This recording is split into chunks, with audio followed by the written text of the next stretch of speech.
Hello everyone. இன்னைக்கு வந்து loss of motion start பண்ண போகிறோம். விச் இஸ் இது Newton's first law, second law, third law, pseudo force, spring force, connected bodies, இதெல்லாம் வந்து இதில் இன்க்ளூட் ஆகும். ஓகேவா? கிளியரா? இன்னொன்று என்னென்னா, நிறைய பேர் வந்து ஒன் ஷாட் போடுங்கன்னு கேட்குறாங்க. என்னால் ஒன் ஷாட் அப்படின்றதுன்னா எவ்வளோ நேரம் இருக்கும்? ஒன் ஷாட்டு மேக்ஸிமம் ஒரு 5 hours இருக்குமா? அதாவது வித் கொஷின்ஸோட சேர்த்து 4 to 5 hours. அதாவது சாப்டரை பொறுத்து இருக்கு, ரைட்? ஸோ இதுலேயும் நான் 1 hour தான் சொல்கிறேன். நான் ஒரே நாள் வந்து ஒரு கிளாஸ் இப்போ கான்செப்ட் பார்த்தீங்கன்னா அந்த நாளில் கொஞ்சம் பிரேக் எடுத்துட்டு அதுக்கப்புறம் எம்சிக்யூஸ் பாருங்கள். அவ்வளோதான், ஒன் ஷாட் முடிஞ்சிடுச்சு. என்னால் இப்போது ஃபுல்லாக ஒன் ஷாட் கண்டினியூஸாக போட முடியாது. ஓகேவா? இப்போ முடியாது, மேபி ஃப்யூச்சரில் பார்க்கலாம். இப்போ நீங்கள் அது படிங்க, எக்ஸாம்ஸ் வந்துடுச்சுல. ஓகேவா? நெக்ஸ்ட் இன்னொன்று என்னென்னா, பார்ட் 1 புக் இருக்குல்ல, கிளாஸ் 11ல் part 1 physics 11 NCERT book, class 7 part 1 book எது வரைக்கும் இருக்குது? அதில் சாப்டர்ஸு அப் டு கிராவிடேஷன் வரைக்கும் இருக்குது. ஸோ நான் என்னன்னா, இந்த கிளாஸ் இருக்குல்ல, இந்த கிளாஸோட இந்த இந்த இந்த ஃபிசிக்ஸ் சொல்லிட்டு இருக்கல இப்போ, அது அப் டு கிராவிடேஷன் சாப்டர் வரைக்கும் தான் நான் சொல்லுவேன். கிராவிடேஷன் சாப்டர் இருக்கும் தான் சொல்லுவேன். அதுக்கப்புறம் நீங்கள் என்ன பண்ணணும்னா, மறுபடியும் ரிவர்ஸில் வாங்க. கிராவிடேஷன்லேருந்து கான்செப்ட் புக் எடுத்து படிச்சுட்டு அகெயின் கொஷின்ஸ், நான் சொன்ன கிளாஸில் சொன்ன கொஷின்ஸ் ஃபஸ்ட்டு சால்வ் பண்ணுங்கள். சால்வ் பண்ணதுக்கப்புறம் எக்ஸாம்பிள்ஸ்க்கு அப்புறம் பிஒய்க்யூஸ் 3 இனஃப். ஓகே, இந்த 3 பண்ணிடுங்க ஒவ்வொரு சாப்டருக்கும். இப்போ எக்ஸசைசஸ் வேணாம். ஒருவேளை நம்ம சீக்கிரமாக ஃபிசிக்ஸ் முடிச்சிட்டோம் அப்படின்னா அப்போ நம்ம எக்ஸசைஸ் பண்ணிக்கலாம். இப்போ வேணாம்.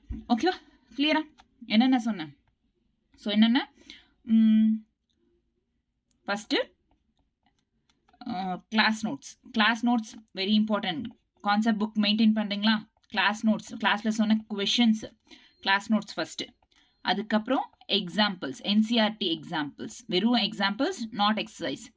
Next third one is PYQs. ஓகேவா? இது ஒவ்வொரு கிளாஸுக்கும் பண்ணிட்டு வாங்க.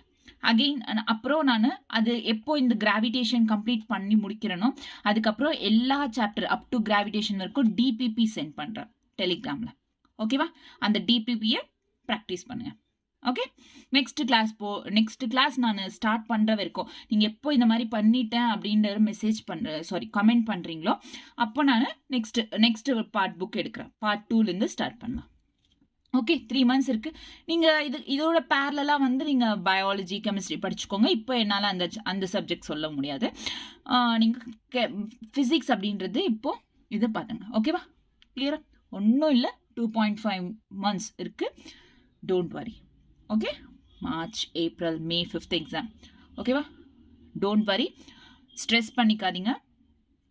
ஓகே, ஃப்ரீயாக ஜாலியாக படிக்கலாம். Okay, clear? Up to gravitation வரைக்கும் தான் சொல்லுவேன். கிளாஸஸை ஒழுங்காக ஃபாலோ பண்ணி நோட்ஸ் ப்ரிப்பேர் பண்ணிக்கோங்க. Concept book must. அதோடு சேர்த்து எக்ஸாம்பிள் கொஷின்ஸு, பிஒய்க்யூஸ் எல்லாமே வந்து எக்ஸாம்பிள்ஸ், பிஒய்க்யூஸ் எல்லாம் வந்து தனியாக ஒரு புக்கில் வைக்க சொன்னல, அது எழுதிக்கோங்க. இந்த 7 chaptersக்கும். ஓகே, அதுதான் உங்களோட வேலை. எப்போது? இந்த கிராவிடேஷன் வரைக்கும் முடிக்கிற வரைக்கும் நான். ஓகேவா? கிளியரா? இப்போ ஸ்டார்ட் பண்ணலாம். லாஸ் ஆஃப் மோஷன் அப்படின்னா நான் என்ன சொன்னேன்? இதில் எல்லா லாஸ் இருக்கும். First law, second law, third law, நியூட்டன்ஸோட first law, second law, third law. ஓகேவா? ஃபஸ்ட்டு ஸ்டார்ட் பண்ணுறதுக்கு முன்னாடி ரெண்டுத்துக்கும் இருக்கிற டிஃப்ரென்ஸ் சொல்லிடுறேன். Uniform motion and non uniform motion. Uniform மோஷன்னா என்ன? நான் யூனிஃபார்ம் மோஷன்னா என்ன? யூனிஃபார்ம் மோஷன்னா அக்சலரேஷன்ன்றது இருக்காது. அக்சலரேஷன்ன்றது 0. அதாவது ஒன்லி வெலாசிட்டி மட்டும்தான் இருக்கும். அதை யூனிஃபார்ம் மோஷன் சொல்கிறோம். நான் யூனிஃபார்ம் மோஷன்னா போத் வெலாசிட்டி அண்ட் அக்சலரேஷன், இது ரெண்டுமே இருந்தா that is called non uniform motion. ஓகேவா? அக்சலரேஷன் இருக்கும், இருக்கும். இது ஒரு சின்ன பேசிக் திங். ஓகேவா? இப்போது எனக்கு ஒரு இதை சொல்லுங்கள்.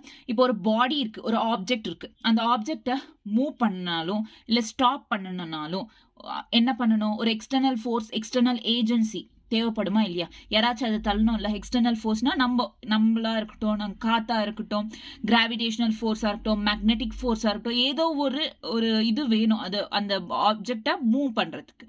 ரைட்? கண்டிப்பாக எக்ஸ்டர்னல் ஃபோர்ஸ் அப்படின்றது தேவைப்படும். ஆமாவா? ஸோ இந்த எக்ஸ்டர்னல் ஃபோர்ஸ் லைக் இப்போ ஒரு பாலை தூக்கி ரெஸ்ட்ல இருக்கிற பாலை தூக்கி விசிறி போடணும்னா நம்ம கிட்ட இருந்து ஒரு எக்ஸ்டர்னல் ஃபோர்ஸ் வேணும்.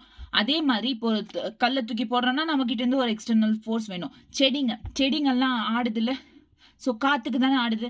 ஏன்னா காத்து அப்படின்றது வந்து ஒரு எக்ஸ்டர்னல் ஃபோர்ஸை கொடுக்குது. அதனால நெக்ஸ்ட் இப்போ ஒரு பாடியை ஸ்டாப் பண்ணும். இப்போ ஒரு இன்க்ளைன்டு பிளேன் இருக்குன்னு வச்சுக்கோங்க. இந்த இன்க்ளைன்டு பிளேன்ல பாடின்றது டவுன் சைட் மூவ் ஆயிட்டு இருக்கு. Inclined body by applying a force against the direction of motion. Inclined பாடியில் ஃபோர்ஸ்ன்றது நம்ம இப்படி மூவ் ஆயிட்டு இருக்கு, ஆக்சலரேஷன். ஸோ ஃபோர்ஸ் எங்கிருந்து தள்ளுச்சு, இங்கிருந்து சொல்லுச்சு. Force against the direction of motion. So this is force. So நம்ம இப்படி வந்து ஸ்டாப் பண்ணணும். ஓகேவா? பின்னாடி இருந்து தள்ளி விட்டோம் ஃபோர்ஸ்க்கு. நம்ம இப்படி ஸ்டாப் பண்ணுறது ஈஸி தானே? இப்படி ஸ்டாப் பண்ணுறது ஈஸியா இல்லை இப்படி ஸ்டாப் பண்ணுறது ஈஸியா சொல்லுங்க. ஓகே, உங்களுக்கு தெரிஞ்ச மாதிரி ஒரு ஸ்டெப்ஸ் மேல இருந்து ஒரு பாடி விழுது, ஒருத்தர் விழுறாங்கன்னு வச்சுக்கோங்க. ஒரு குட்டி பாப்பா விழுதுன்னு வச்சுக்கோங்க. அந்த குட்டி பாப்பாவை நம்ம மேல இருந்து தூக்குறது ஈஸியா இல்லை கீழே உடனே உருண்டு வந்து கீழே இருந்து தூக்குறது ஈஸியா? கீழே இருந்து தானே. So that is call force. இந்த பக்கம் இருந்து வந்துச்சு, இங்க இருந்து தானே உருண்டு வந்துச்சு அந்த குட்டி பாப்பா. ஸோ நம்ம இந்த பக்கம் ஆப்போசிட் டைரக்ஷன்ல, ஃபோர்ஸ்க்கு ஆப்போசிட் டைரக்ஷன்ல ஸ்டாப் பண்றதுக்கு அப்ளை பண்ணணும். ஓகேவா? கிளியரா? டன்? புரிஞ்சுச்சா? ஓகே, இதுதான் ஒரு சிம்பிள் திங். அதாவது என்ன சொன்னா இவ்வளோ நேரம், to move any body or object some external agency is needed. So not only to move but also to stop பண்றதுக்கு கூட ஒரு எக்ஸ்டர்னல் ஏஜென்சி தேவைப்படும். எப்படி மூவ் பண்றதுக்கு ஒரு எக்ஸ்டர்னல் ஏஜென்சி இருக்குதோ அதே மாதிரி ஸ்டாப் பண்றதுக்கு கூட ஒரு எக்ஸ்டர்னல் ஏஜென்சி அப்படின்றது இருக்கும். ஓகேவா? கிளியரா? எங்க வரைக்கும் சிம்பிள். இப்போ எக்ஸ்டர்னல் ஏஜென்சிஸ்ன்றது நிறைய இருக்கு. நேச்சுரல் ஃபோர்ஸஸே இருக்கு. Natural forces like gravitational force என்ன? டவுன்வர்ட்ஸ் இழுக்கும், டவுன் டு த அர்த்துக்கு வழியா நம்மளை இழுக்கும், கீழே இழுக்கும் பூமிக்கு. ஓகேவா? So this is called downward force. ஏதாச்சும் ஒரு ஆப்ஜெக்ட் போட்டால் கீழே தானே விழும். ஸோ ஏன்னா டியூ டு கிராவிடேஷனல் ஃபோர்ஸ். ஓகேவா? Next magnetic force. ஸோ இப்போ பார்த்தீங்கன்னா ஓகே, மேக்னெட்டிக் ஃபோர்ஸ் சொல்லிடுறேன் இருங்க. Next frictional force and viscous force. So frictional force என்ன?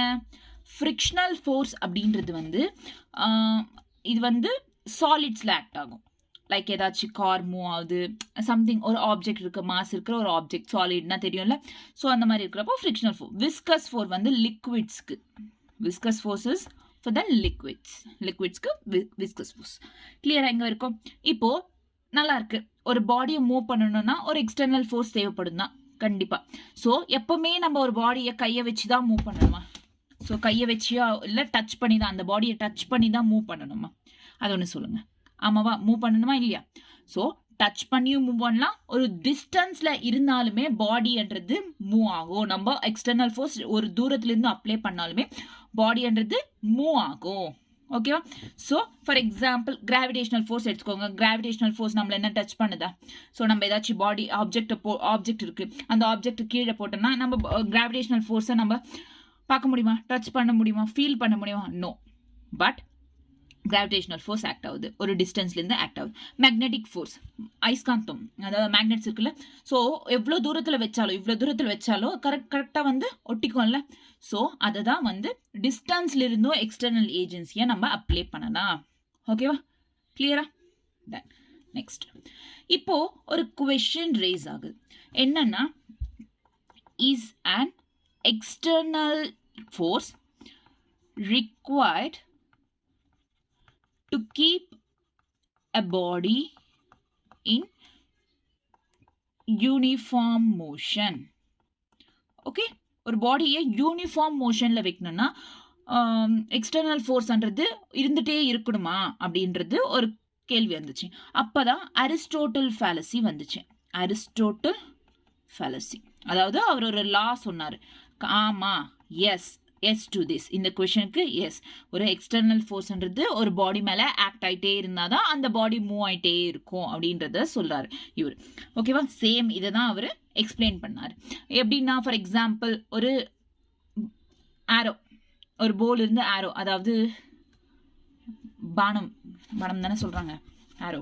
ஸோ இப்போது இல்லை, ஒரு டாய் எடுத்துக்கோங்க, ஒரு டாய் கார் இருக்குல்ல, குட்டி கார் பொம்மை இருக்குல்ல, அந்த கார் பொம்மை ஒரு குழந்தை வந்து விளையாடிட்டு இருக்கும்போது அந்த குழந்தை எவ்வளோ நேரம் அதை கயிறு கட்டி விட்டுருப்பாங்க, அந்த கயிறை வந்து தள்ளுதோ இல்லை, நார்மலாகவே கையில் வந்து அந்த காரை மூவ் பண்ணால் தானே மூவ் ஆகும், ஸ்டாப் பண்ணிட்டா ஸ்டாப் ஆகிடும்.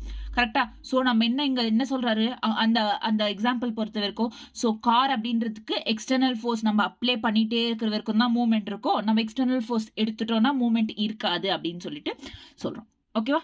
இங்கே வரைக்கும் கிளியரா? ஸோ இது வந்து இவர் என்ன சொன்னார்னா, இட் இஸ் நாட், இவர் கரெக்ட் தான், இவர் சொன்னது கரெக்ட் தான், பட் இது வந்து ராங்காக எடுத்துக்கப்பட்டுச்சு. இது வந்து ராங் அப்படின்னு சொன்னாங்க. ஏன் அவர் சொன்னது கரெக்ட் தான், பட் ராங்கா எடுத்துக்கப்பட்டேன். ஏன்னா இது ஃப்ரிக்ஷனல் ஃபோர்ஸை அப்போஸ் பண்ணுது, இதை ஓவர் கம் பண்ணணும். ஸோ இது ஓவர் கம் பண்ணாதான் இந்த ஸ்டேட்மெண்ட்ன்றது வேலிட் ஆகும். அதை பண்ணது தான் கலீலியோ அப்படின்றவர்.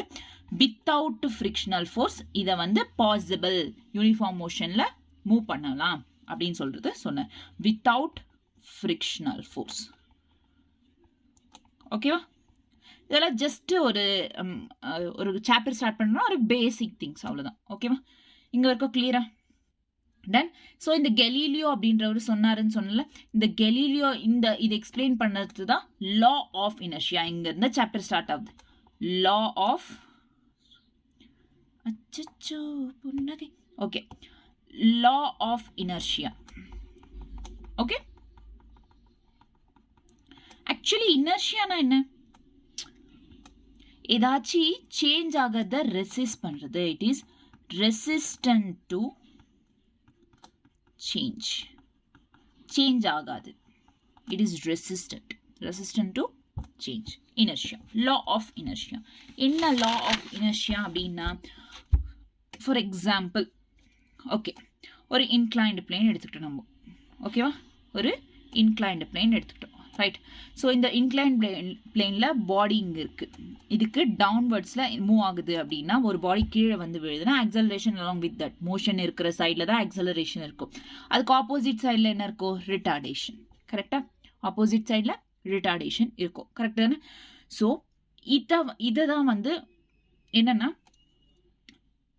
ஓகே, இது வந்து ஆக்சலரேஷன் இருக்கும், ரிட்டார்டேஷன் இருக்கும். ஸோ நான் அப்பே சொன்ன மாதிரி இந்த பக்கம் இழுக்கிறது ஈஸியா, இந்த பக்கம் இழுக்கிறது ஈஸியா?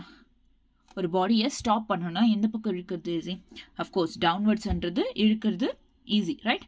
ஸோ இந்த பக்கம் இழுக்கிறது easy, which is to stop பண்ணுறதுக்கு, இனர்ஷியா, டு ஸ்டாப் பண்ணுறதுக்கு. ஓகேவா? இன்னொன்று என்னென்னா, ஒரு பாடின்றது ஹாரிசான்டல் பிளேன், அதாவது ஃப்ரிக்ஷனே இல்லாத ஒரு ஹாரிசான்டல் பிளேன், ஃப்ரிக்ஷன்லெஸ். இதில் மோஷன் நடந்துட்டு இருக்கு அப்படின்னா அப்போ இது இன்டர்மீடியட் சிச்சுவேஷன்ல இருக்குன்னு அர்த்தம். ஒரு பாடின்றது ஒரு ஹாரிசான்டல் பிளேன், ஃப்ரிக்ஷனே இல்லாத ஒரு பிளேன்ல மூவ் ஆயிட்டு இருக்கு அப்படின்னா இன்டர்மீடியட் சிச்சுவேஷன்ல இருக்குன்னு அர்த்தம். Intermediate situation is nothing but வெலாசிட்டின்றது இங்க கான்ஸ்டண்டா இருக்கும். ஃப்ரிக்ஷன்லெஸ்ல வெலாசிட்டின்றது கான்ஸ்டண்டா இருக்கும். ஓகேவா? ஒரு எக்ஸாம்பிள் எடுத்துக்கலாம், which is double inclined plane எடுத்துக்கலாம். எக்ஸாம்பிள்,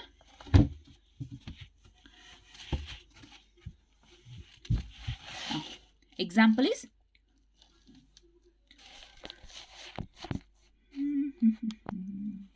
ஓகே, எக்ஸாம்பிள் வந்து double inclined plane. So double inclined பிளேன்னா இது பாருங்க, ரெண்டு இன்க்ளைன்ஸ், அதாவது இந்த டைரெக்ஷன் இங்கேயும் இன்க்ளைனாக இருக்கும். இப்போது இங்கேருந்து ஒரு பால் ரிலீஸ் பண்ணுறோன்னா இது இங்கே வரும், ஈக்குவல் டு இது ஹைட் எங்கிருந்து ரிலீஸ் பண்ணுறோமோ அந்த ஹைட்டுக்கு H height of initial is height of final அந்த மாதிரி வரும். அதே மாதிரி இப்போது இன்னொரு இன்க்ளைன் பிளேன் எடுத்துக்கணும், டபுள் இன்க்ளைன் பிளேன் இதே தான். பட் இதை கொஞ்சம் டிக்ரீஸ் பண்ணும். இந்த மாதிரி ஃபுல்லாக டிக்ரீஸ் பண்ணிட்டோம். ஒரு பக்கம் இன்க்ளைண்ட் வச்சோம், இன்னொரு பக்கம் டிக்ரீஸ் பண்ணும். அப்போ என்ன நடக்கும்? இங்கேருந்து பால் ரிலீஸ் ஆகுது. ஓகே, இங்கிருந்து ஃபர்ஸ்ட் வந்து இது செகண்ட் கேஸ் கூட இருக்கு. இது கொஞ்சம் மறுபடியும் இங்கே வரைக்கும் டிக்ரீஸ் பண்ணோம்னா சேம் ஹைட்டுக்கு தான் மூவ் ஆகும். Which is in HF is greater than HI அந்த மாதிரி வரும். ஸோ இப்போ ஃபுல்லாக ஹாரிசான்டல் பிளேனில் மூவ் ஆயிடுச்சு. விச் இஸ் இது வந்து ஃப்ரிக்ஷன்லெஸ், அதாவது ஃப்ரிக்ஷனே இல்லாத ஒரு. ஸோ இப்போ பால் ரிலீஸ் பண்ணோன்னா இது வந்து மூவ் ஆகிட்டே இருக்கும் இன்ஃபினிட்டி டிஸ்டன்ஸ். எப்போ வரைக்கும்னா அன்டில் ஒரு ஃப்ரிக்ஷனல் ஃபோர்ஸ் அப்படின்றது அது தடுக்கிற வரைக்கும் இது மூவ் ஆகிட்டே இருக்கும் அந்த பால். ஓகேவா? So this is called law of inertia. அதாவது இஃப் என்ன சொல்ல வரேன்னா ஃபைனலாக லா ஆஃப் இனர்ஷியான்னா if the net external force is 0, a body at rest continues to remain at rest. Okay, and a body is in motion continues to move with a uniform velocity. So ஒரு பாடின்றது ரெஸ்ட்ல இருந்தால் ரெஸ்ட்லேயே இருக்கும், ஒரு பாடின்றது மோஷனில் இருந்தால் மோஷன்லேயே தான் இருக்கும். எப்போ இருக்கும்? இஃப் எக்ஸ்டர்னல் ஃபோர்ஸ்ன்றது 0, எந்த ஃபோர்ஸும் அது மேலே ஆக்ட் ஆகாத இருக்கும். Once until or unless an external force act on it. So external force அது மேலே ஆக்ட் ஆகிற வரைக்கும் இந்த மாதிரி நடந்துகிட்டே இருக்கும். ஓகேவா? கிளியர்? புரிஞ்சிச்சா? This is called law of inertia. ஓகேவா? ஒரு பாடி ரெஸ்ட்ல இருந்தால் ரெஸ்ட்லேயே இருக்கும், ஒரு பாடி மோஷனில் இருந்தால் மோஷன்லேயே இருக்கும். அன்டில் அன்லெஸ் ஒரு எக்ஸ்டர்னல் ஃபோர்ஸ் அது மேலே ஆக்ட் ஆகிறது இருக்கும். ஓகேவா? நாட் ஓன்லி ஃப்ரிக்ஷன், ஒரு எக்ஸ்டர்னல் ஃபோர்ஸ் இருந்தாலே போதும். Friction comes under the external force. So external force இருந்தாலே போதும் ஸ்டாப் ஆகும், ஒரு பாடி ஸ்டாப் ஆகிறதோ இல்லை மூவ் ஆகிறதோ நடக்கும். ஓகேவா? டன்? கிளியரா? நெக்ஸ்ட் இஸ் இப்போதான் ஃபர்ஸ்ட் வந்து Newton's first law of motion. Newton's first law of motion. What is Newton's first law of motion? ஒன்றுமே இல்லை, சேம் இதே தான் அங்கேயும், which is the same thing. ஓகேவா? Same Newton's first law of motion என்ன? கலீலியோட இந்த லா ஆஃப் இனர்ஷியா பேஸ் பண்ணி தான் நியூட்டன்ஸ் ஃபர்ஸ்ட் லா ஆஃப் மோஷனே வந்து இது பண்ணது, டெவலப் பண்ணது. அதாவது என்ன? Same, every body continues in its state of rest or uniform motion along a straight line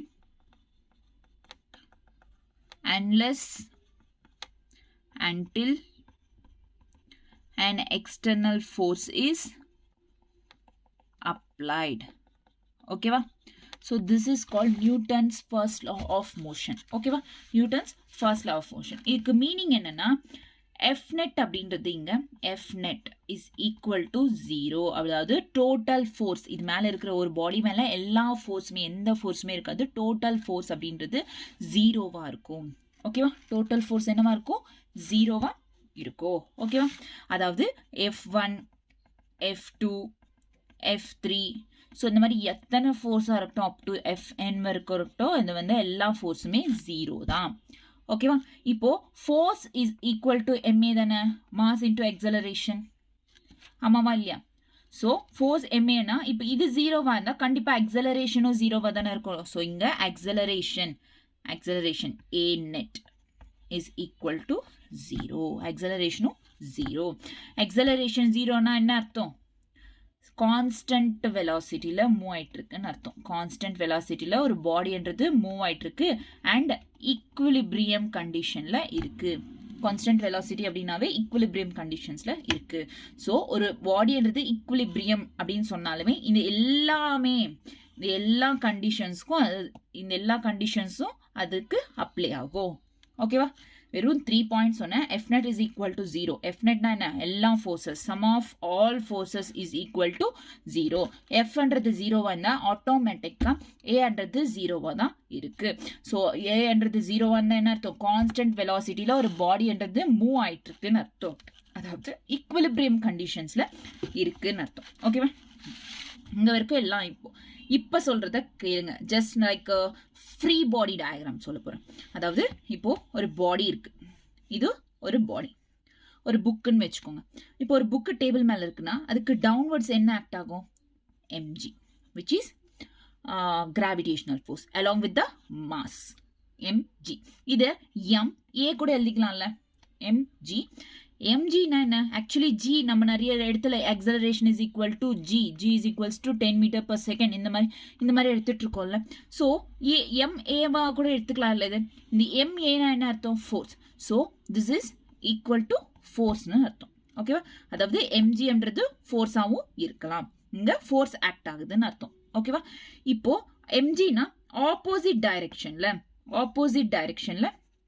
என்ன இருக்கு? n. ஓகே, இதெல்லாம் ஞாபகம் வச்சுக்காதீங்க.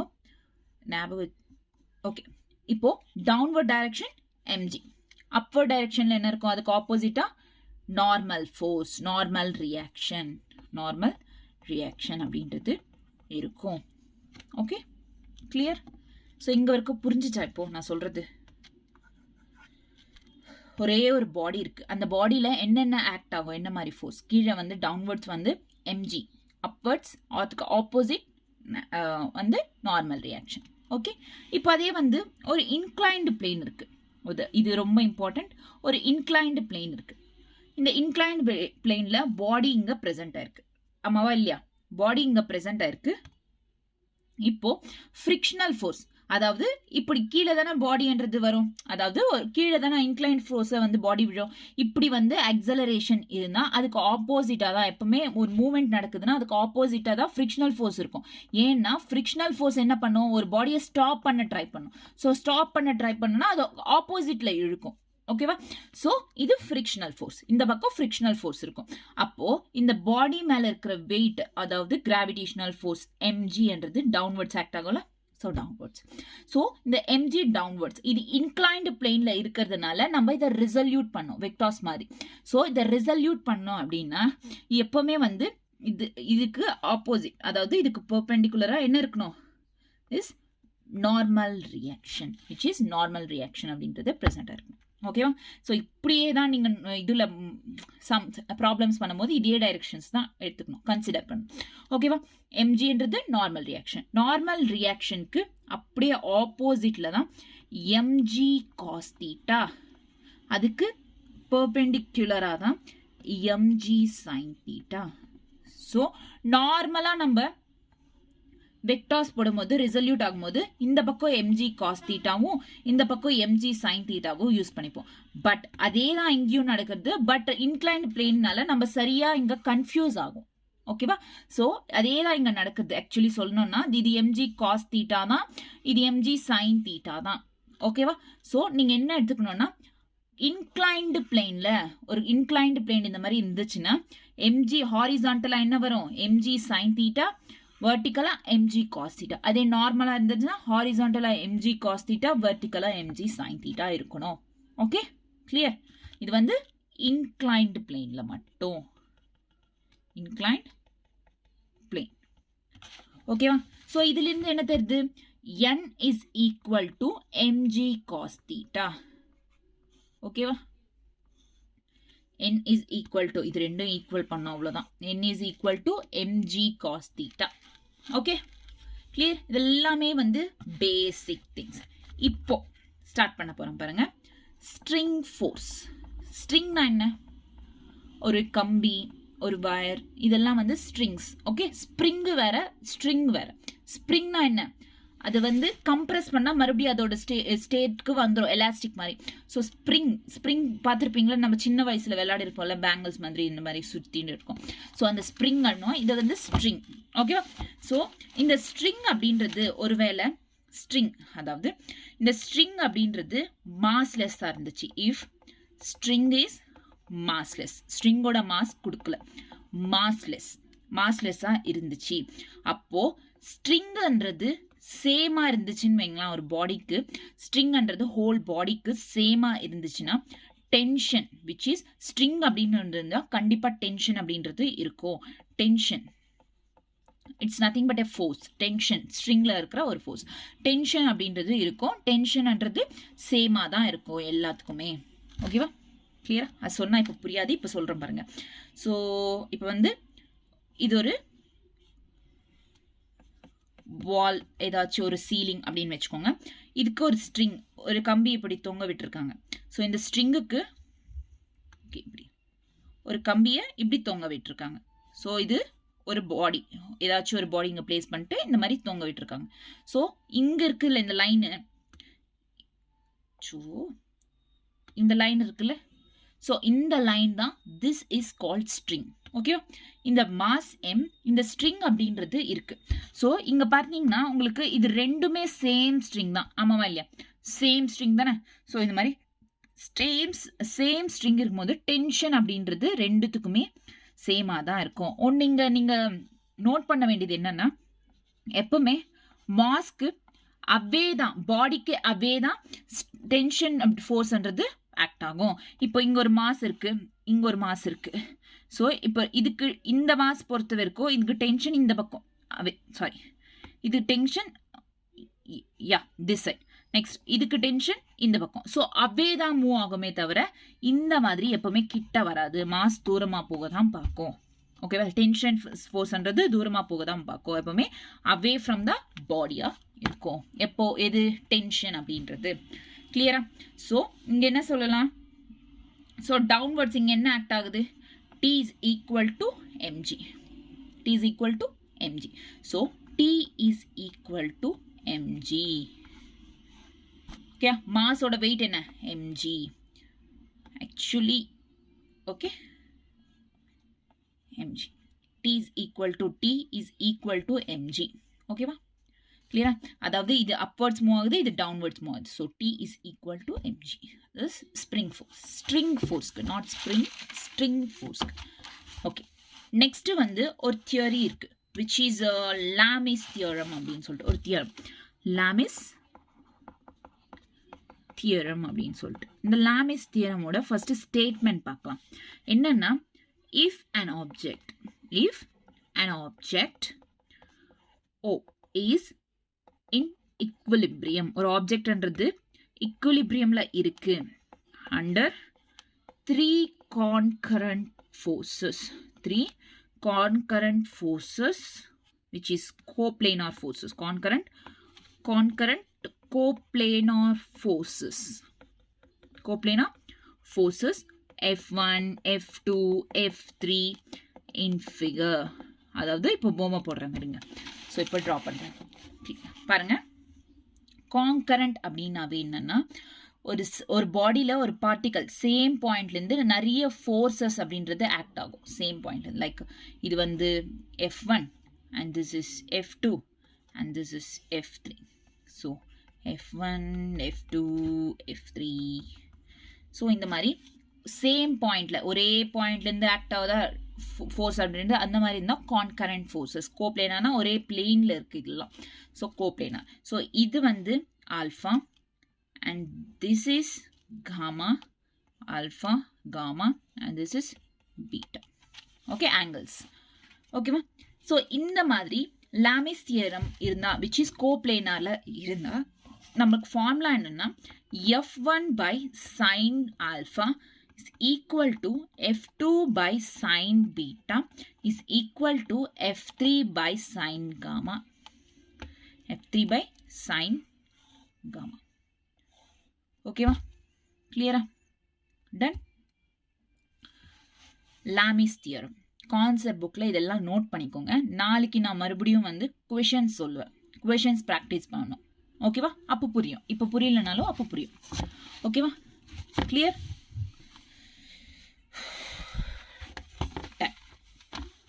இப்போ வந்து நியூட்டன்ஸ் ஃபர்ஸ்ட்லாம் முடிந்துடுத்து. நியூட்டன்ஸ் ஃபர்ஸ்ட்லாம் என்ன? ஒரு பாடி ரெஸ்ட்ல இருந்தால் ரெஸ்ட்லேயே இருக்கும், ஒரு பாடி மோஷனில் இருந்தால் மோஷன்லேயே தான் இருக்கும் அப்படின்றது. இந்த கண்டிஷன்ஸ்ன்றது ரொம்ப இம்பார்ட்டண்ட். ஸோ அதில் வர்றது தான் இந்த basic steps, basic free body diagram. Next string forces. String ஃபோர்ஸில் எந்த மாதிரி ஆக்ட் ஆகும், லாமிஸ் தியரம் என்ன. இங்கே என்னென்னா இங்கே ஒரு ஈக்குவிலிபிரியம் கொடுத்துருக்காங்க. ஈக்குவிலிபிரியம்னா என்ன சொன்னேன்? எஃப் நெட் ஃபோர்ஸஸ் அப்படின்றது 0. ஈக்குவிலிபிரியம்னா ஃபோர்ஸஸ்ன்றது 0. ஓகேவா? இப்போ என்ன ஸ்டார்ட் பண்ண போகிறோம்? Newton's second law of motion. Newton's second law of motion. Start பண்ணலாமா? Newton's second law of motion. இப்போ Newton's second law of motion is nothing but first நம்ம statement எழுதலாம். The rate of change of momentum. The rate of change of momentum of a body is directly proportional to the applied force. Proportional to the applied force and takes place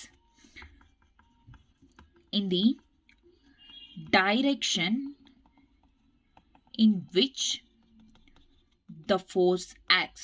This is the statement of Newton's second law oda statement.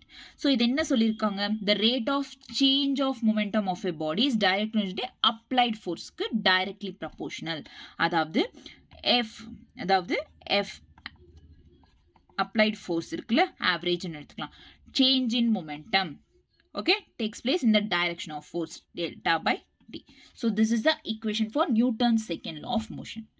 Okay, Newton's second law of motion க்கு இதுதான் equation. அப்போ Newton first law கேட்டிங்கன்னா F net is equal to 0. அங்க ஃபோர்ஸே இல்லை அங்க. So F net is equals to 0. Newton's second law அப்படின்றது F average, force average is equal to delta P by delta T. Delta P na என்ன? Momentum. P is equals to momentum mv. Okay, mass into velocity. ஓகேவா? கிளியரா? So இப்போ average இது differentiation, instantaneous force அப்படின்றது வரணும் அப்படின்னா F is equals to dp by dp, differentiation. This is instant and this is average. Okay ma? This is instant and this is average. இப்போ force is equal to according to the differentiation P na enna? mv. So இது m into dv by dt plus v dm by dt. So உங்களுக்கு இந்த formula புரியல எப்படி வந்துச்சு அப்படின்னா, டிஃப்ரென்சியேஷனில் ஒரு formula இருக்கும். இன்டூ ஃபார்முலா கொடுத்தா எப்படி பண்ணணும் அப்படின்றது டிஃப்ரென்சியேஷன் என்சிஆர்டிலே இருக்குது. டிஃப்ரென்சியேஷனில் இருக்குது ஒரு ஃபார்முலா. அதை பேஸ் பண்ணி தான் F vector F force is equal to m dv by dt plus v dm by dt. ஓகேவா? கிளியராக எங்கே வரைக்கும்? ஸோ இப்போது ஒருவேளை மாஸ் விச் இஸ் m அப்படின்றது கான்ஸ்டண்ட்டாக இருந்துச்சு, m அப்படின்றது கான்ஸ்டண்ட்டாக இருந்துச்சு அப்படின்னா என்ன அர்த்தம்? மாஸ் இஸ் ஈக்குவல் டு என்ன அர்த்தம்? எம்ன்றது கான்ஸ்டண்ட்டாக இருந்துச்சுன்னா இதெல்லாம் 0 ஆகும். இதெல்லாம் 0னா இது எல்லாமே வந்து 0 ஆகிடும். ஸோ ஃபைனலாக என்ன வரும்? F is equals to m dv by dt. ஓகேவா? dv by dtனா என்ன? acceleration. dv by dt motion in 1D படிச்சுமா இல்லையா? dv by dt is equals to acceleration. Force is equal to m. So Newton's second law of motion. ஓகேவா? கிளியரா? Done. So இந்த equations very important. இன்னொன்று என்னன்னா இங்கே dp is equal to integration of f dt. இது ரொம்ப important. Okay, அப்புறமா next வர ஃபர்தராக யூஸ் ஆகும். ஓகேவா? கிளியரா? ஸோ இதிலிருந்து வருது. Okay, done. ஓகே, இப்போ நியூட்டனுக்கு யூனிட் தெரியுமா? SI unit. ஃபோர்ஸோட எஸ்ஐ யூனிட் வந்து நியூட்டன். கரெக்டா? ஸோ இந்த ஃபோர்ஸோட எஸ்ஐ நியூட்டன் வந்து இதுக்கு வந்து 1 newton is equal to 1 kg metre per second square. ஓகேவா? ஞாபகம் வச்சுக்கோங்க. டைமென்ஷனல் ஃபார்முலா இதுலலாம் யூஸ் ஆகும். ஓகே ஓகே, ப்ராப்ளம்ஸ்லேயும் நிறைய கன்வர்ஷன்ஸ்க்கு யூஸ் ஆகும்.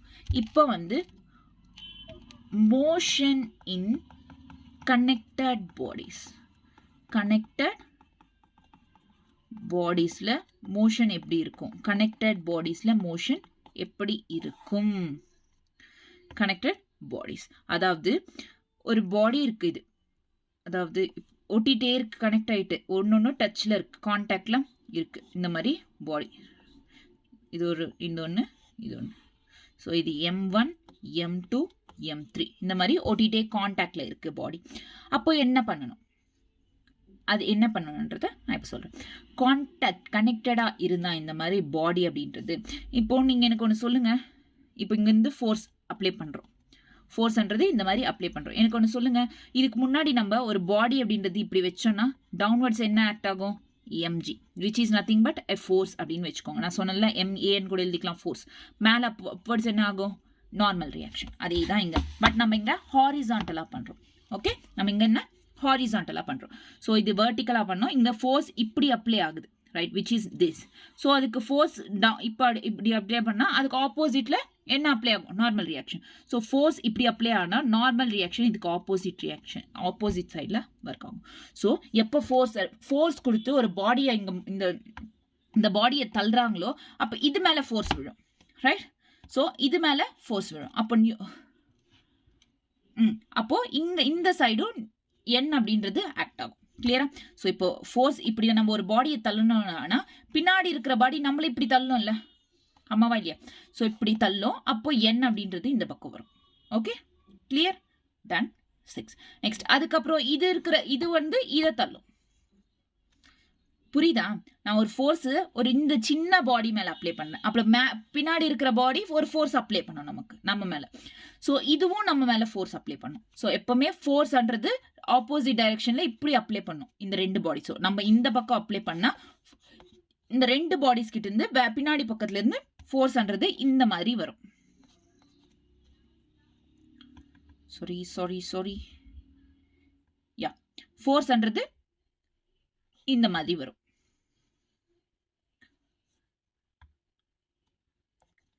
இதுக்கு ஃபோர்ஸ் இப்படி வரும்.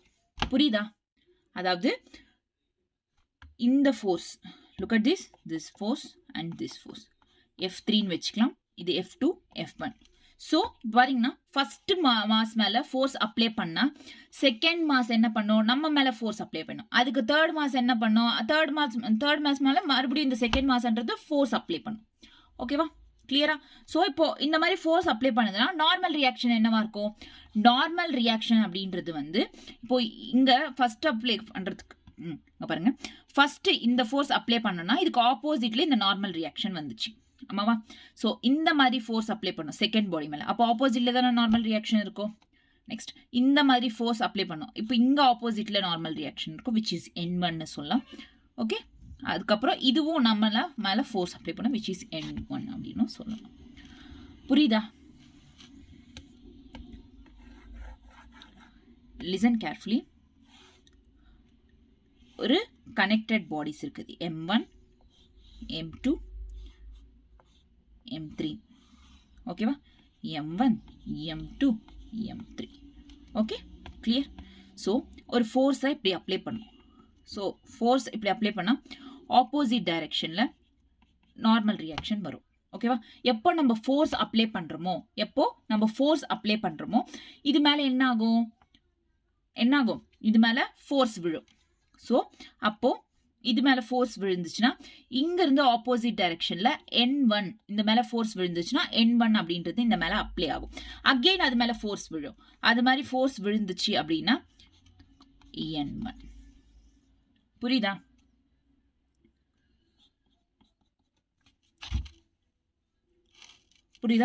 ஜஸ்ட் ஃபோர்ஸ் எந்த டைரக்ஷன்ல மூவ் ஆகுது அப்படின்றத தெரிஞ்சுக்கணும், சிம்பிள். ஸோ இப்போ இது இருக்கு.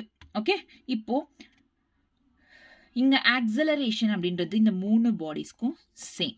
ஆக்சலரேஷன்ன்றது மூணு பாடிஸ்க்கும் சேம். அப்போ A is equal to net force by net mass. அதாவது force is equal to MA தானே. So A is equal to F by M, net force by net mass. ஓகேவா, கிளியரா, done. So net force by net mass.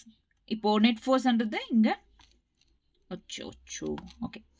இப்போ first mass 1 பாடி எடுத்துக்கிட்டோம், தனியாக எடுத்துக்கிட்டோம் இந்த mass 1 பாடி. இந்த மாஸ் 1 பாடி மேலே ஃபோர்ஸ் எப்படி ஆக்ட் ஆகுது, இப்படி ஆக்ட் ஆகுது. அதாவது இந்த டைரக்ஷன்ல ஃபோர்ஸ் ஆக்ட் ஆகுது, F ஃபோர்ஸ்ன்றது ஆக்ட் ஆகுது. அதுக்கு ஆப்போசிட் டைரக்ஷன்ல என்ன ஆக்ட் ஆகுது, N அப்படின்றது ஆக்ட் ஆகுது. ஓகேவா, கிளியரா, இங்க வரைக்கும் ஃபோர்ஸ்ன்றது இந்த மாதிரி ஆக்ட் ஆகுது. ஸோ ஆப்போசிட் டைரக்ஷன்ல ஆக்ட் ஆகுறதுனால F minus N is equal to acceleration இருக்கா.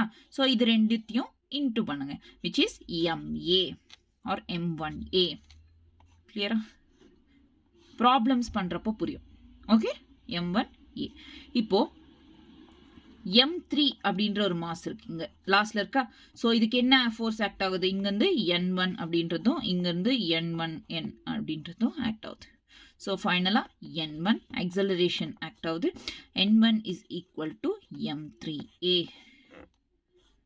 Okay, clear, done. ஸோ இது எப்படி எடுத்துக்கிட்டோம் அப்படின்றது புரிஞ்சுக்கோங்க.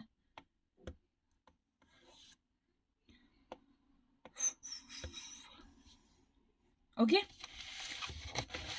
இப்போ ஜஸ்ட் நம்ம ஒரு பாடிஸ்ன்றது கனெக்ட்ல இருந்தா இந்த மாதிரி, அதாவது டச்சா இருந்தா. இப்போ செகண்ட் கேஸ்ல என்னன்னா ஒரு பாடி இருக்கு which is M1 M2 M3. இது M1, இது M2, இது M3. இந்த மாதிரி இருக்கு. ஒரு ஸ்ட்ரிங் இங்க இருக்கு. ஸ்ட்ரிங் இருந்தா என்ன இருக்கும், tension. So away from the mass, இதுவும் away from the mass, again இதுவும் அவே ஃப்ரம் த மாஸ், இதுவும் அவே ஃப்ரம் த மாஸ். டென்ஷன்ன்றது இங்க ஸ்ட்ரிங் சேஞ்ச் ஆயிருக்கு, அதாவது TT இங்க டென்ஷன், அப்ப இங்க T1 T1. So tension change ஆனா ஸ்ட்ரிங் சேஞ்ச் ஆகும், சாரி ஸ்ட்ரிங் சேஞ்ச் ஆனா டென்ஷன் சேஞ்ச் ஆகும். ஸ்ட்ரிங் சேமா இருந்தா டென்ஷன் சேமா இருக்கும். ஓகேவா, அந்த கேஸ்ல என்ன ஆகும், acceleration same, net force by net mass. Okay, இப்போ F1 M1 மாஸ் அப்படின்னு இருந்தா இங்க என்ன ஆக்ட் ஆகுது, இந்த பக்கம் ஸ்ட்ரிங், இங்க ஸ்ட்ரிங்ன்றது ஆக்ட் ஆகுது, இந்த பக்கம் ஆக்சலரேஷன் ஆக்சலரேஷன் ஆக்சலரேஷன். ஸோ ஃபோர்ஸ்ன்றது இதே பக்கம் தான், ஆக்சலரேஷன் எந்த பக்கம் மூவ் ஆகுதோ ஃபோர்ஸும் அதே பக்கம் தான் இருக்கும். ஸோ இப்போ இந்த பக்கம் இது T1னா, எஸ் T1. இங்க ஆக்சலரேஷன் எவ்வளோ, A, கரெக்டா. ஸோ இப்போ T1 is equal to MA. Okay, T1 is equal to MA. இப்போ நெக்ஸ்ட் வந்து இது வந்து T வேணும். இப்போ T1 கண்டுபிடிச்சோம், T வேணும். T வேணும்னா M3 கிட்ட இங்க இருக்கு, M2 கிட்ட இருந்தா மறுபடியும் T1 வந்துடும், அதனால M3 எடுத்துக்கலாம் நம்ம. Okay, M3. ஓகே, M3 எடுத்துக்கிட்டோம்னா ஃபோர்ஸ் இந்த பக்கம், டென்ஷன்ன்றது இந்த பக்கம், which is acceleration this side. Okay, F is minus T. எப்படி இங்க F minus N எடுத்துக்கிட்டோமோ அதே மாதிரி தான், F minus T is equal to MA, which is M3A. இந்த மாதிரி யூஸ் பண்ணணும். ஓகேவா, அது எப்படி எடுத்துக்கிறோம் அப்படின்றத பார்க்கணும். ஓகேவா, கிளியரா. நெக்ஸ்ட் இன்னொரு கண்டிஷன் இருக்கு, அட்வுட் மிஷன் அப்படின்னு சொல்லிட்டு. அட்வுட் மெஷின்னா என்னன்னா ஒரு சிங்கிள் புள்ளி, சிங்கிள் ஃபிக்ஸ்டு புள்ளி. அதாவது நீங்க இந்த கிணறுல எல்லாம் பார்த்துருப்பீங்களா முன்னாடி, இப்போ இல்லை முன்னாடி வந்து இந்த புள்ளை அப்படின்றது இருக்கும்ல இந்த மாதிரி.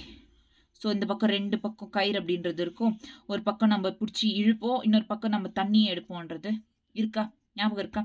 So that is called single fixed புள்ளி அப்படின்னு. ஓகேவா, ஸோ இங்கே அதே மாதிரி தான். ஸோ ஒரு புள்ளி இங்கே ஒரு புள்ளியை ட்ராப் பண்ணுறோம், புள்ளி. ஓகே,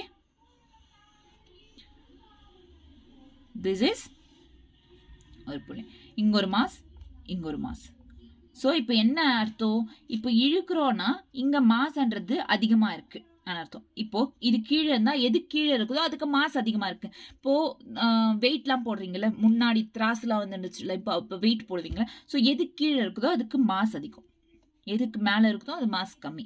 ஸோ இது M1 இது M2 எடுத்துக்கிட்டோம்னா M2 is greater than M1. ஆமாவா இல்லையா, M2 is greater than M1. Acceleration இது மேலே போகுது, இப்போ இது கீழே வருது, வெயிட்டா இருக்குதுன்றதுனால கீழே வருது. ஸோ ஆக்சலரேஷன் டவுன்வர்ட்ஸ், இது ஆக்சலரேஷன் அப்வர்ட்ஸ்.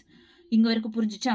நெக்ஸ்ட் என்ன இது, mg m1g இது வந்து m2g இந்த மாதிரி இருக்கும். இது சிங்கிள் ஃபிக்ஸ்டு புள்ளி அட்வுட் மெஷின்ன்றது இந்த மாதிரி இருக்கும். ஸோ இப்போ இதுக்கு acceleration வரணும்னா net force is equal by net force by net mass. net force என்னங்க? ஒன்னு F2 இன்னொன்னு F1. ஃபோர்ஸ்ன்றது இது F2வா, டவுன்வர்ட்ஸ் acceleration இது F1ஆ, so F2 minus F1 by mass என்ன M2 plus M1 ரெண்டுமே mass ஆட் பண்ணும். ஓகே கிளியரா? ஸோ இப்போ acceleration is equals to F2 னா என்ன? m2g m1g m2g minus m1g by m1 plus m2. so g constant எடுக்கணும். so m2 minus m1 by m1 plus m2 into g. so this is the acceleration. இந்த மாதிரி fixed புள்ளி கேட்டிருந்தாங்கன்னா, fixed புள்ளி Atwood machine இந்த மாதிரி ஒரு புள்ளி கேட்டிருந்தாங்க கொஷனில், ப்ராப்ளம் வந்துச்சுன்னா acceleration கண்டுபிடிச்சுன்னா சிம்பிளாக இந்த ஃபார்முலா அப்ளை பண்ணி, இதெல்லாம் எதுவும் தேவையில்ல, ஜஸ்ட் நீங்கள் ஃபார்முலா அப்ளை பண்ணாலே போதும். Okay clear? நெக்ஸ்ட் இப்போ இதுக்கு டென்ஷன் கேட்டிருக்காங்க. டென்ஷன் என்ன? அப்வர்ட்ஸ் தானே ஆக்ட் ஆகும்.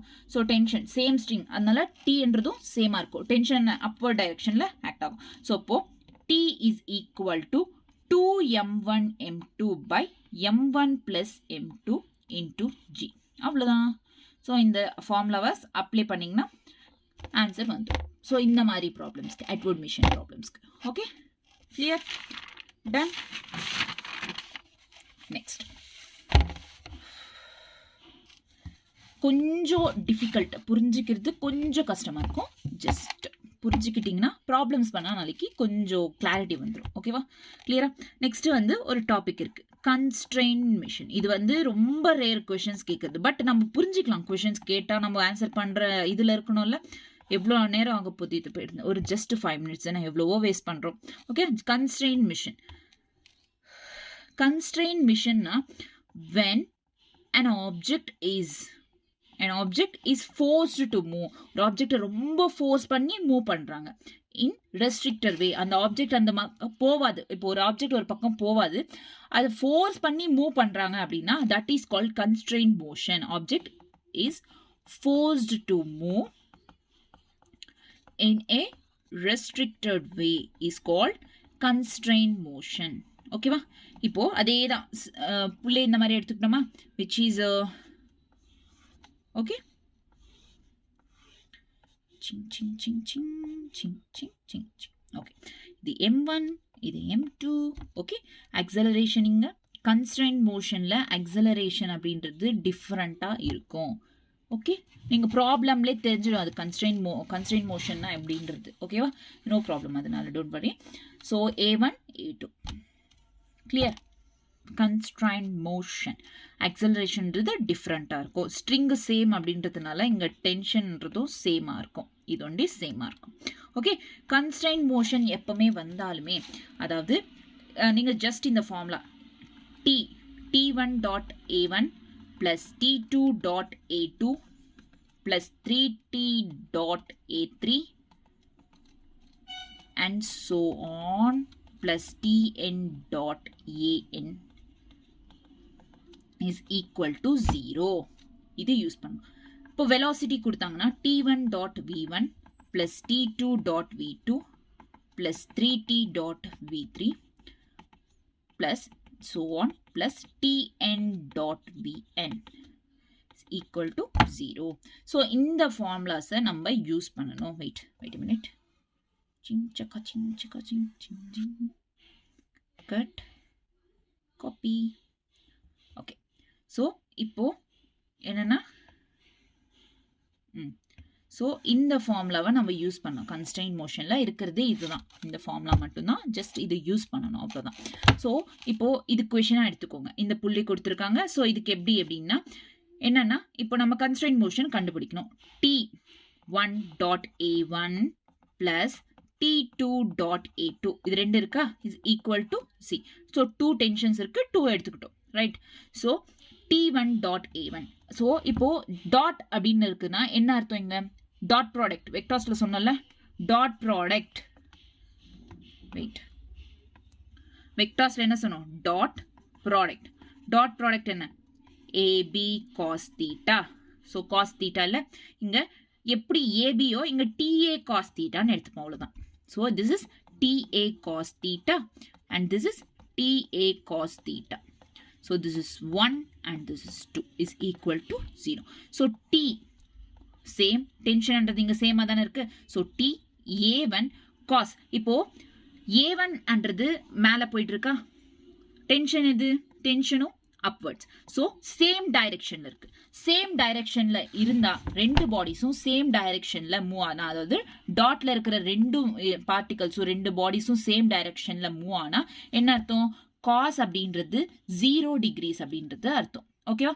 Plus tension same. So A2 acceleration. இப்போ காஸ் அப்படின்றது இங்க பாத்தீங்கன்னா டென்ஷன் ஒரு ஆங்கிள்லையும் ஆக்சலரேஷன் ஆப்போசிட்லயும் இருக்கு. ஆக்சலரேஷன் ஆப்போசிட்ல இருந்தா காஸ்ன்றது 180 டிகிரிஸ். கிளியரா? 0.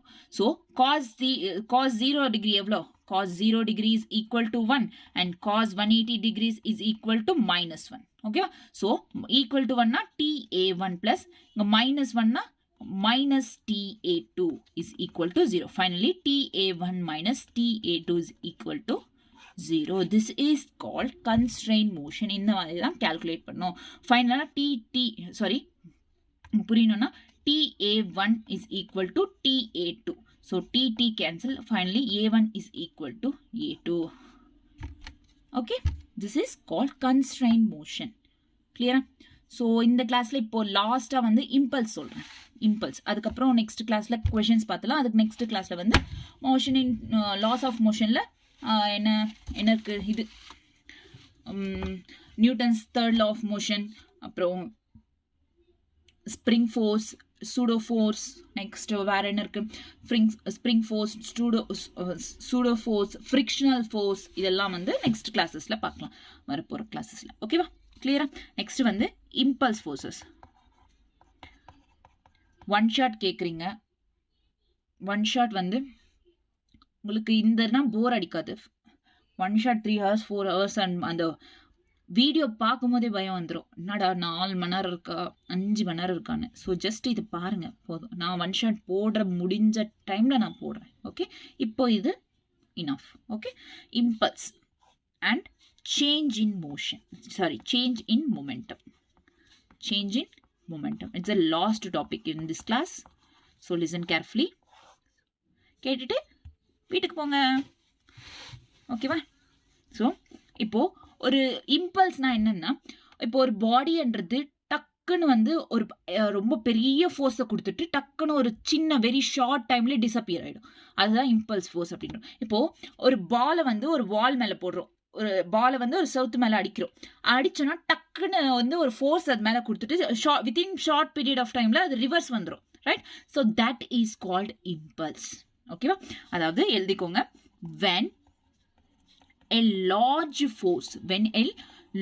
force acts on a body, ஒரு large force body மேல act பண்ணு for very small period of time, for very small period, then product of, so sorry விடுங்க இது வரைக்கும். so for very small period is called impulse. ஓகேவா? so அப்ப என்ன ஆகும், impulse is equal to average force into time. So this is the formula for impulse. Impulse force கொடுத்தாங்கன்னா இதுதான் formula. Okay, கிளியரா? இப்போ என்ன அர்த்தம், இது வந்து இன்டிகிரேஷன் ஃபார்ம்ல எழுதனா I is equals to f dt. ஓகேவா? ஸோ இதை இன்டிகிரல் டிபியா எழுதலாமா வேணாவா? எழுதலாமா? ஸோ இங்க ஃபர்ஸ்ட்ல நான் இங்க சொன்ன பாருங்க, f dt is equals to dp. So இங்க டிபியாவும் எழுதலாம். ஸோ டிபியாவும் இங்க எழுதலாம், எடுத்துக்கலாம். ஸோ இதுல இருந்து என்ன தெரியுது, change in momentum. DP is nothing but change in momentum. Change in momentum is equal to impulse. அதாவது இம்பல்ஸ் கொஸ்டின் கொடுத்தாங்கன்னா நீங்க சேஞ்ச் இன் மொமெண்டம் போட்டு ஆன்சர் வந்துச்சுன்னா சேம் அதே தான். இப்போ சேஞ்ச் இன் மொமெண்டம் கொடுத்துட்டாங்கன்னா இம்பல்ஸ் கேட்டாங்கன்னா சேம் அதே ஆன்சர் தான், அவ்வளவுதான். ஓகேவா? ஸோ இது இருந்தா அது இருந்தா சேம் ஈக்குவல். ஓகேவா? ஆன்சர் ரெண்டுத்துக்கும் ஒன்று தான்.